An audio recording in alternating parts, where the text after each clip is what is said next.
Bismillahirrahmanirrahim. Assalamualaikum warahmatullahi wabarakatuh.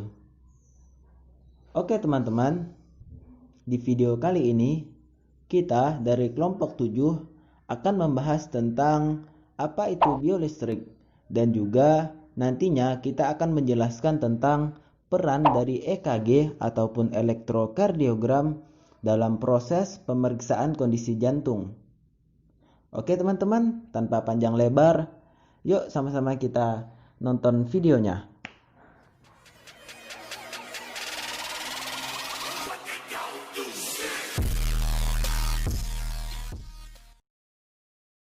Nama saya Novik Lanang dengan nomor NIM 20200 40154. Prodi saya D4 Keperawatan Anestesiologi. Nama saya Aldivina Bella Putri, nomor induk mahasiswa 2020-040165 dari program studi D4 Keperawatan Anestesiologi. Saya Chandra Setiawan Prakasa dengan NIM 20200 dari prodi D4 Keperawatan Anestesiologi. Saya Nur Rafiq Agifari dengan NIM 20200 40155 dari prodi D4 Keperawatan Anestesiologi. Hai, perkenalkan saya Dwi Fitria Rahma dengan NIM 2020040137 dari prodi D4 Keperawatan Anestesiologi. Saya Anissa Desti Rahmayanti dengan NIM 20200 40128 dari prodi D4 Keperawatan Anestesiologi. Apa yang dimaksud dengan biolistrik? Biolistrik adalah ilmu yang mempelajari tentang potensial listrik pada organ tubuh. Pada biolistrik ada dua aspek yang memegang peranan penting, yaitu kelistrikan dan kemagnetan yang timbul pada tubuh manusia, serta penggunaan listrik dan magnet pada permukaan tubuh manusia. Aktivitas organ dan berbagai sistem di dalam tubuh manusia tidak hanya berhubungan erat satu sama lain, tetapi juga bekerja sama dalam menanggapi perubahan lingkungan, baik lingkungan dalam maupun lingkungan luar tubuh. Di dalam tubuh manusia terdapat sistem koordinasi yang meliputi sistem saraf yang berfungsi mengendalikan aktivitas dan keserasian kerja antar sistem organ. Energi yang terdapat dalam tubuh makhluk hidup yang bersumber dari ATP, di mana ATP ini dihasilkan oleh salah satu bagian sel, yakni mitokondria di dalam proses respirasi. Dengan kata lain, biolistrik merupakan segala yang berkaitan dengan kelistrikan yang dihasilkan oleh tubuh makhluk hidup.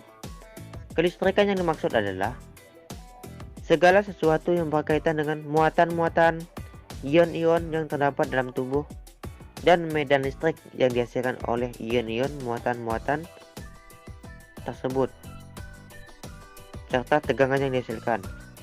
Tegangan listrik atau sering disebut dengan potensial listrik dapat dihasilkan oleh sel-sel tubuh. Tegangan yang dihasilkan tersebut sebagai tegangan bio atau biopotensial. Tegangan yang paling besar dihasilkan oleh sel-sel saraf dan juga sel-sel otot. Tegangan yang terjadi pada sel disebut tegangan sel.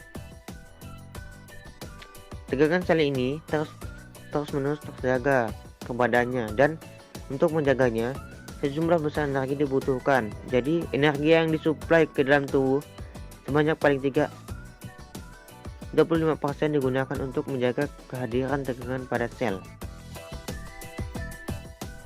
Untuk yang kedua, yaitu manfaat biolistrik untuk kesehatan. Apa aja sih manfaat biolistrik untuk kesehatan? Untuk terapi medan listrik tegangan tinggi berfungsi merawat sakit kepala, sakit otot, insomnia, konstipasi kronis, lumbago, darah tinggi, stroke, batu karang, asma, haid tidak teratur, penuaan, lemah-lemah sendi, dan lain-lain. Dan untuk terapi medan listrik statik lemah berfungsi untuk menggantikan akupuntur sebagai metode non-invasif untuk mencegah atau merawat tekanan darah tinggi, sindrom menopause, sakit kepala, sakit gigi, sakit punggung, dysmenorrhea, dan masalah klinis lainnya. Inti dari terapi listrik adalah melancarkan peredaran darah, mengaktifkan ion-ion dalam tubuh, dan memperbaiki kualitas darah. Dalam satu sesi pengobatan berlangsung selama 30 menit. Selama itu, penterapis akan mengalirkan listrik di sekujur tubuh pasien melalui simpul-simpul syaraf di tangan, kaki, kepala, punggung, atau leher.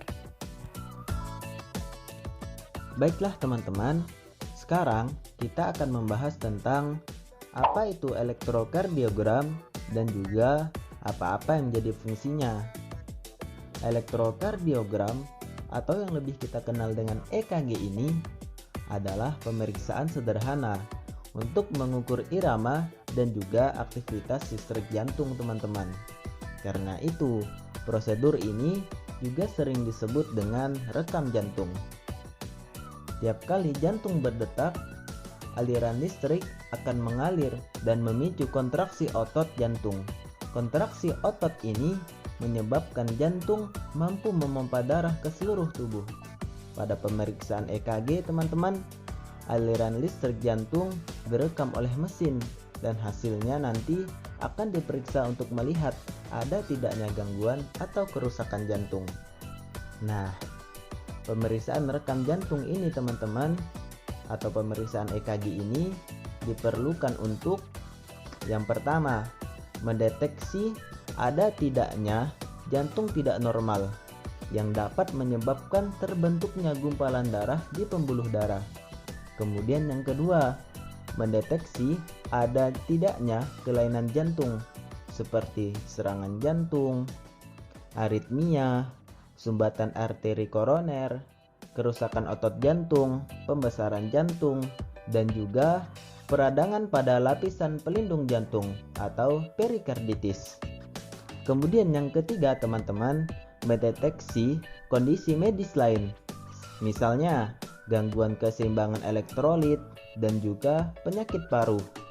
Kemudian yang keempat, memantau proses penyembuhan setelah serangan jantung, perkembangan penyakit jantung, dan juga mengevaluasi efektivitas obat jantung atau alat pacu jantung. Kemudian yang terakhir nih teman-teman, menyingkirkan kemungkinan penyakit jantung pada pasien yang akan melakukan operasi. Kita masuk ke materi yang keempat. Siapa saja yang memerlukan elektrokardiogram atau EKG? Dokter dapat merekomendasikan elektrokardiogram jika Anda memiliki tanda atau gejala yang menunjukkan masalah jantung.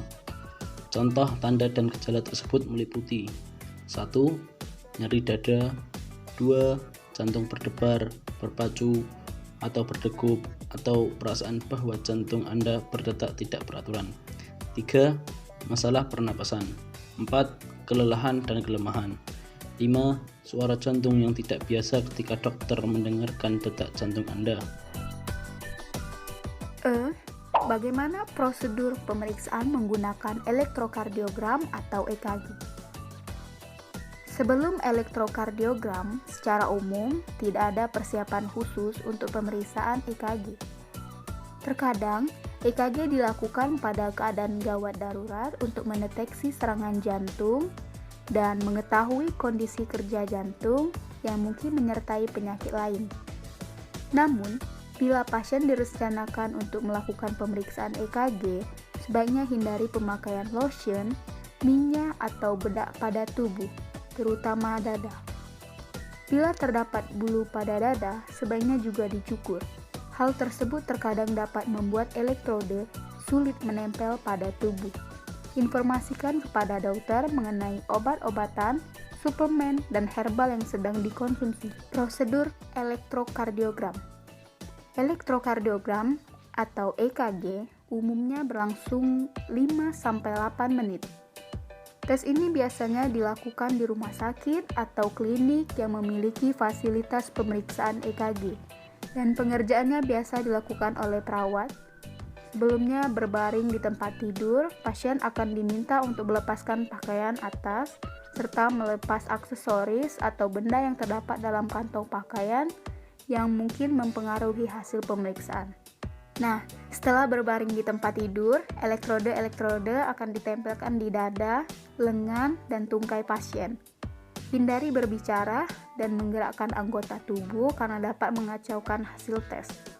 Tiap kabel elektrode tersambung ke mesin EKG dan akan merekam aktivitas kelistrikan jantung. Dokter akan menginterpretasi aktivitas kelistrikan jantung berdasarkan gelombang yang ditampilkan di layar pemantau dan akan dicek pada kertas. Untuk materi terakhir yaitu efek samping setelah menggunakan elektrokardiogram atau EKG. Pada dasarnya, elektrokardiogram adalah prosedur yang aman untuk dilakukan. Tes kesehatan ini tidak menimbulkan risiko terkena sengatan listrik selama tes, karena elektroda yang dipasang pada tubuh tidak akan memancarkannya. Elektroda ini merekam aktivitas listrik jantung, sehingga efek samping dari elektrokardiogram pun dianggap sangat kecil. Efek-efek samping umumnya berupa reaksi alergi pada kulit terhadap elektroda-elektroda yang ditempel pada tubuh. Sedikit rasa sakit juga bisa dialami saat elektroda dicabut. Anda mungkin merasa sedikit tidak nyaman ketika elektroda dilepas dari tubuh. Terasa seperti perban yang dilepas. Pada kondisi yang sangat jarang terjadi, efek samping dari elektrokardiogram dalam kaitannya dengan perekat elektroda menyebabkan kemerahan atau bahkan pembengkakan pada bagian tubuh yang diletakkan. Bisa dikatakan, prosedur pemeriksaan kesehatan jantung dengan elektrokardiogram aman untuk dilakukan. Tidak ada efek samping dari elektrokardiogram yang sering terjadi. Oke teman-teman, mungkin sampai di sini dulu video dari kita. Kurang lebihnya kita mohon maaf. Billahi taufik wal hidayah. Wassalamualaikum warahmatullahi wabarakatuh. See you on the next video guys.